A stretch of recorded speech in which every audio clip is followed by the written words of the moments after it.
wabarakatuh. Di sini saya akan mewawancarai salah satu karyawan di Perpustakaan MTS Negeri 2 Jember.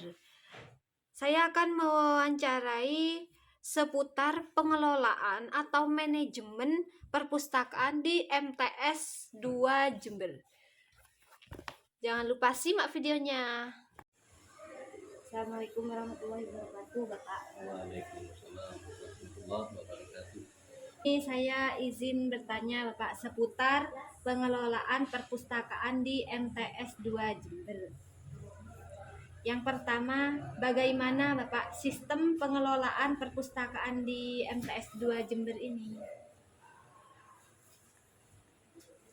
Kalau ngomong soal pengelolaan perpustakaan MTS Negeri 2 Jember itu sebenarnya alhamdulillah turun beberapa tahun terakhir ini kita sudah menggunakan ada suatu aplikasi yang dinamakan Slips. Nah, di aplikasi itu pengelola perpustakaan seperti saya dan teman-teman yang ada di perpustakaan ini merasa terbantukan, lebih enak karena yaitu tadi lebih kelihatan simpel, mulai dari teknis, proses peminjaman buku dari siswa ataupun dewan guru, kemudian dari sistem penginputan buku-buku baru, dan juga mulai dari pengecekan sejauh mana anak-anak atau anggota perpustakaan itu yang terlibat secara aktif di perpustakaan itu. Bahkan juga bisa diketahui anak-anak yang sempat pinjam buku terjadi keterlambatan peminjaman. Itu seperti itu. Artinya jauh lebih terdeteksi dengan menggunakan aplikasi Slim ini.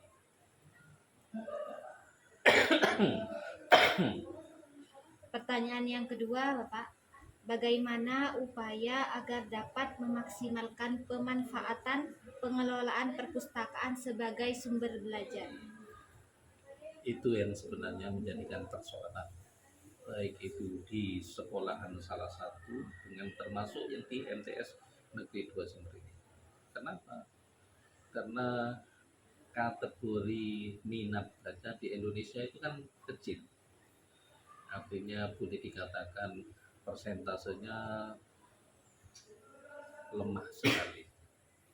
Sehingga upaya-upaya yang dilakukan pengelola perpustakaan ini, yang pertama, perpustakaan atau ruang perpustakaan ini boleh digunakan adanya suatu KBM atau kegiatan belajar mengajar.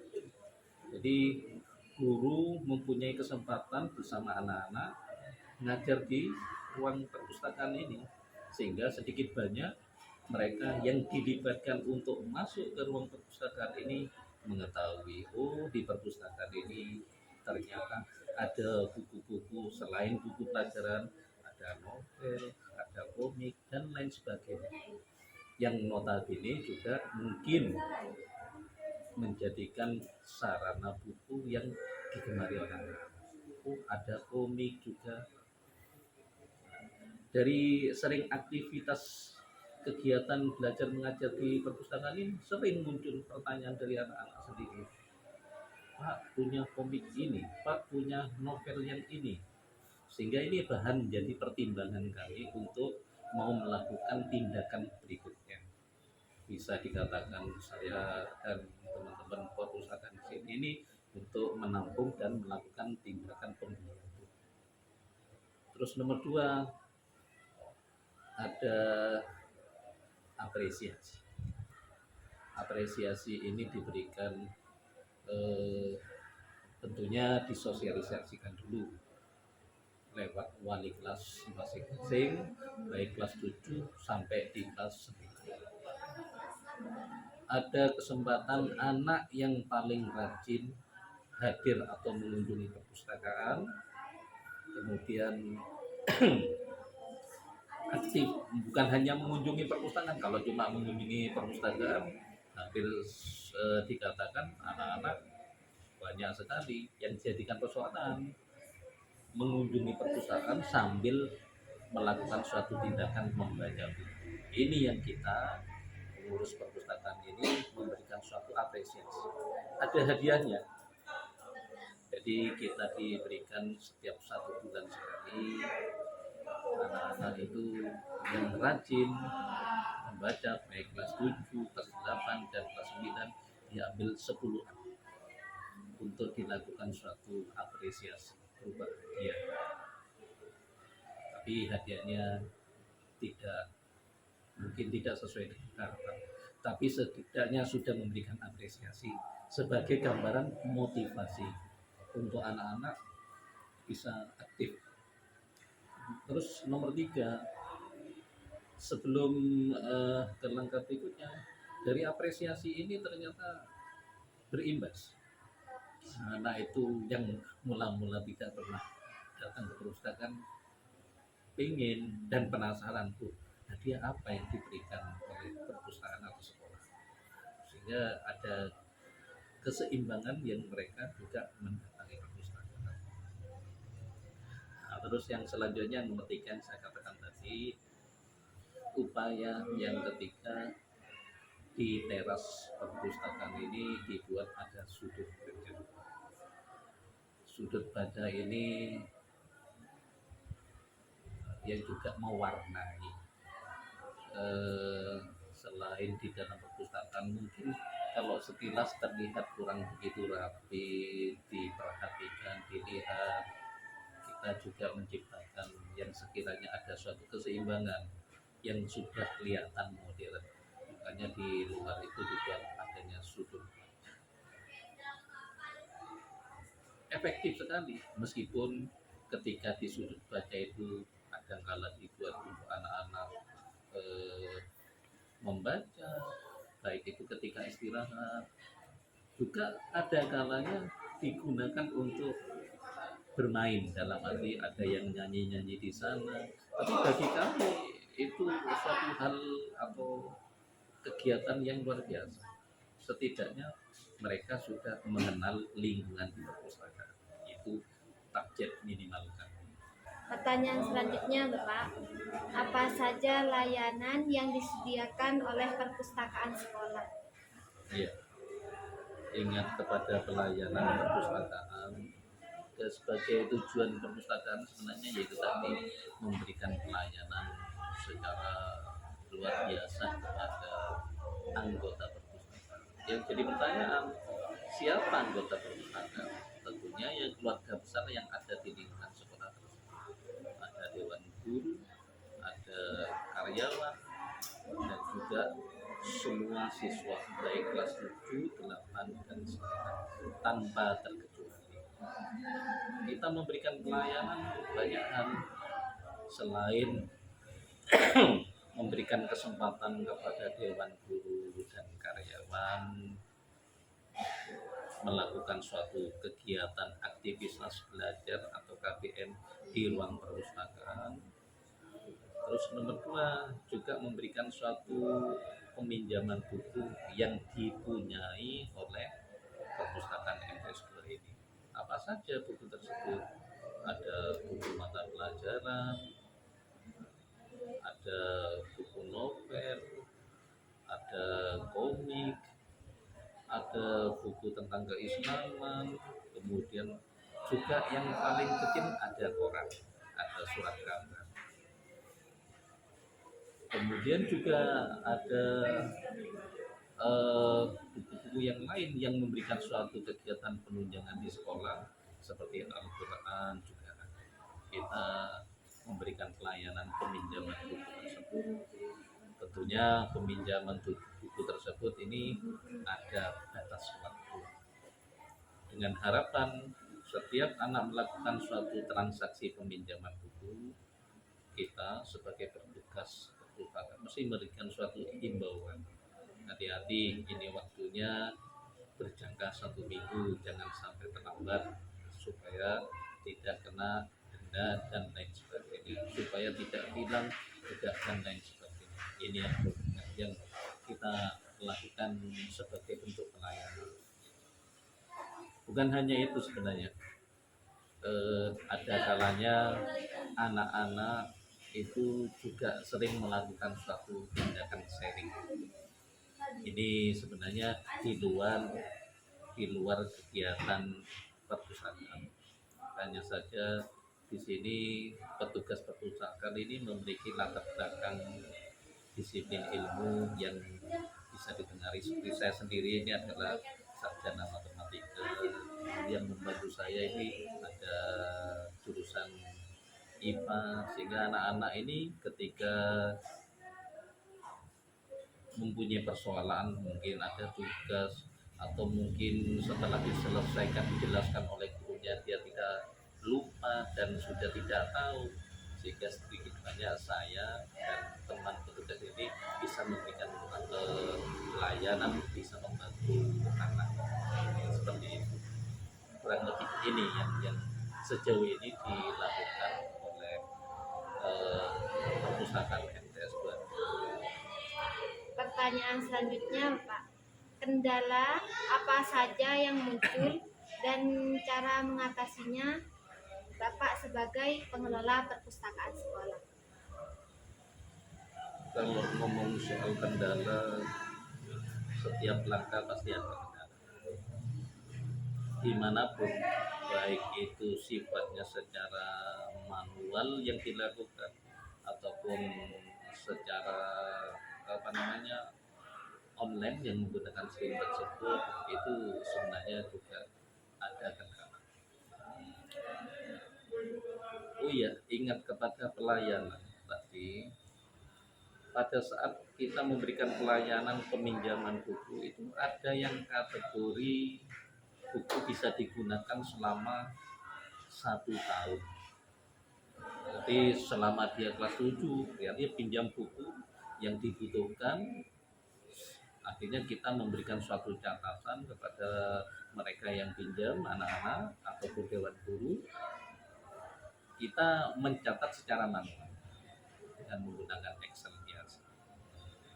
Tetapi ketika melakukan peminjaman yang sifatnya sementara menggunakan Slimline, jadi ada 2 model gambaran pelayanan.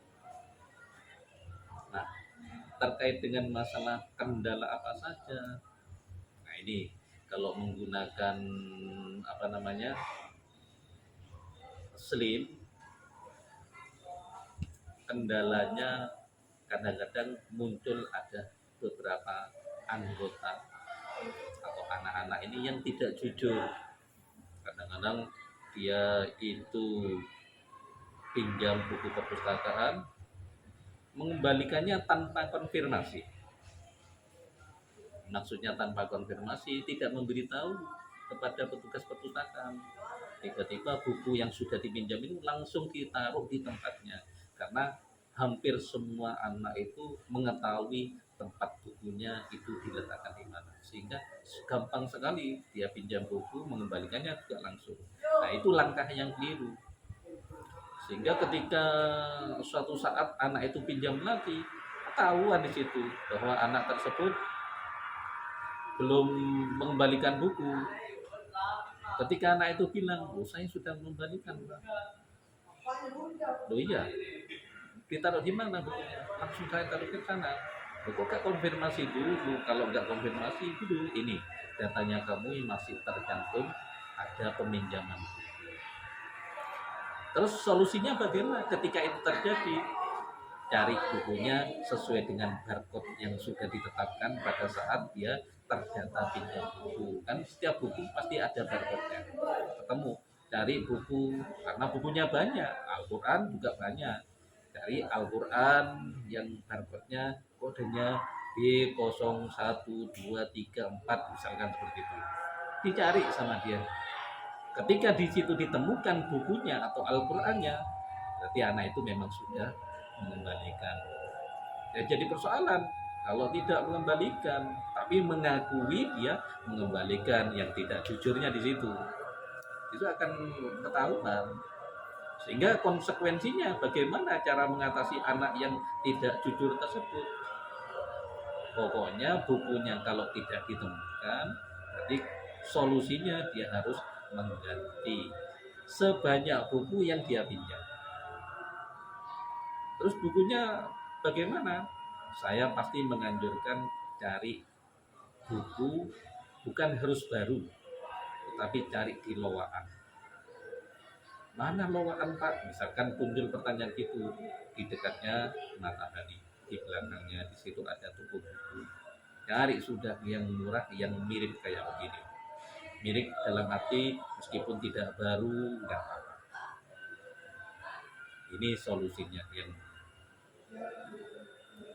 Pertanyaan selanjutnya, Pak. Kenapa pengelolaan perpustakaan harus berbasis manajemen? sebenarnya bukan persoalan perpustakaan, artinya di mana di situ ada suatu tempat terkait dengan hal yang menata atau mengelola, pasti di situ basisnya adalah manajemen. Saya bukan manajemen, tapi bukan berarti saya tidak bisa melakukan suatu pengelolaan.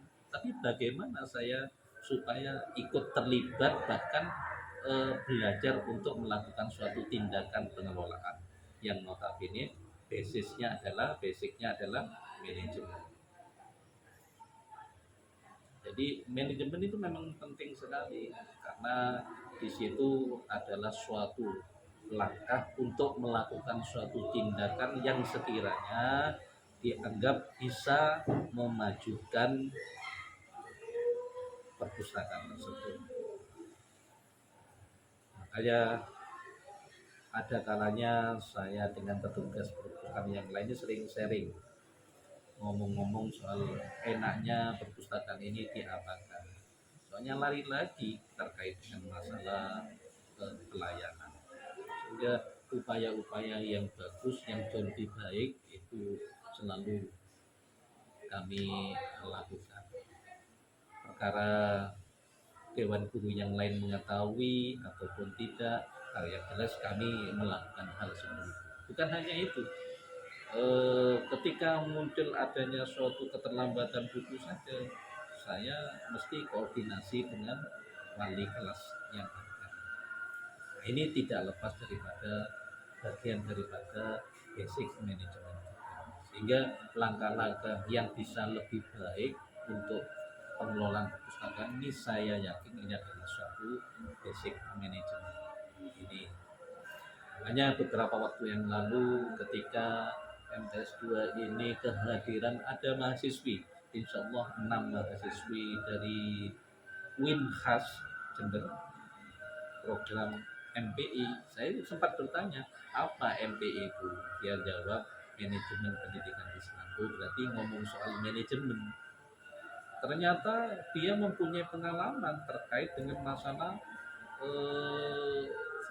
SLIM, yang notabene SLIM itu sudah menjadi mata kuliah yang sudah mereka tempuh. Sehingga kami merasa sering sharing apa yang menjadikan kendala kami. Saya tanya lebih-lebih pada saat kita mengawali menggunakan aplikasi SLIM, karena banyak yang harus kita kerjakan ketika mengawali menggunakan SLIM. Apa? Semua buku yang ada ini harus diinput.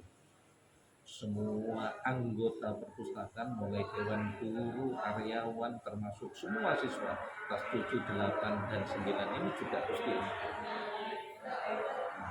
Ternyata hal-hal yang sudah berjalan ketika kita sudah melakukan memberikan pelayanan terkait dengan masalah manajemen tersebut, ini ada hal-hal yang menjadikan kendala. Di situ saya juga terbantukan oleh mereka yang notabene kuliah di manajemen pendidikan. Artinya manajemen ini memang sangat dibutuhkan di dalam pengelolaan apapun, bukan hanya di perpustakaan. Terkait dengan masalah pelayanan, manajemen itu juga sangat dibutuhkan. Makanya kalau ngomong soal manajemen dijadikan sebagai basic, saya setuju sekali. Seperti itu.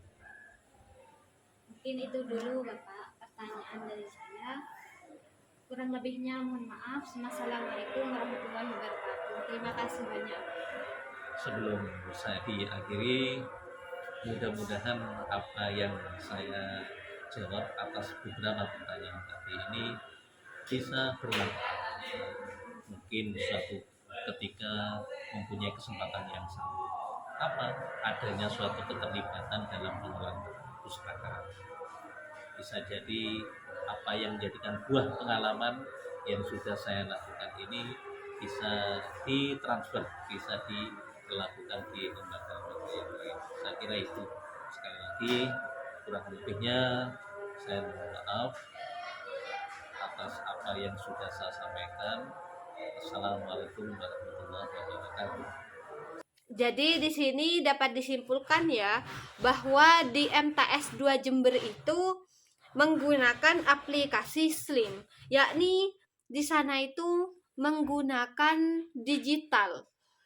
Transaksinya atau cara peminjaman bukunya itu menggunakan digital. Nah, seperti itu. Dan di sana itu perpustakaannya bukan cuma menjadi tempat peminjaman buku, akan tetapi di sana juga bisa menjadi tempat KBM dan juga tempat sharing seperti itu. Jadi anak-anak itu diberi kebebasan untuk belajar di perpustakaan di sana, untuk melaksanakan KBM di perpustakaan di sana. Terus di sana itu bisa juga sharing ke petugas perpustakaan itu mengenai materi yang bisa gitu, yang karyawan perpustakaan di sana bisa. Maka siswa itu dibantu, bisa juga sharing seperti itu. Nah, di sana itu juga ada kendala yakni seperti anak-anak itu tanpa minta izin petugas perpustakaan untuk meminjam buku. Jadi di sana itu kadang ada anak beberapa itu meminjam buku dengan diam-diam, tidak ada izin sedikit pun seperti itu. Nah, di sana jika sudah anak tersebut ketemu, maka bukan hanya ditegur, akan tetapi dikasih hukuman. Nah, seperti itu. Mungkin itu saja kesimpulan dari saya. Untuk lebih lengkapnya bisa ditonton dari video wawancara saya tersebut. Kurang lebihnya mohon maaf. Wassalamualaikum warahmatullahi wabarakatuh.